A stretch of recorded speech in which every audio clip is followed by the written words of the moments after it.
تو ہوا یہ تھا کہ بنو قینقاع کے بازار میں ایک یہودی نے ایک مسلمان عورت کے سر پر سے حجاب کھینچا۔ جب رسول اللہ صلی اللہ علیہ وآلہ وسلم تک یہ خبر پہنچی تو انہوں نے حضرت حمزہ رضی اللہ عنہ کے ساتھ لشکر لے کر بنو قینقاع کا رخ کیا اور بالآخر یہودیوں کو مدینے سے باہر نکال دیا۔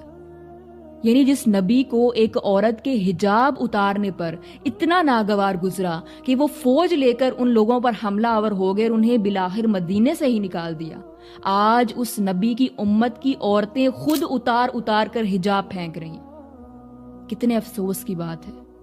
جو میری بہنیں حجاب نہیں کرتی، میرا آپ سے چھوٹا سا سوال ہے، جب حوض کوثر پر پیاس بجھانے کے لیے رسول اللہ صلی اللہ علیہ وآلہ وسلم کے سامنے جانا پڑے گا تو کیا جا پائیں گی؟ آپ کر پائیں گی ہمت؟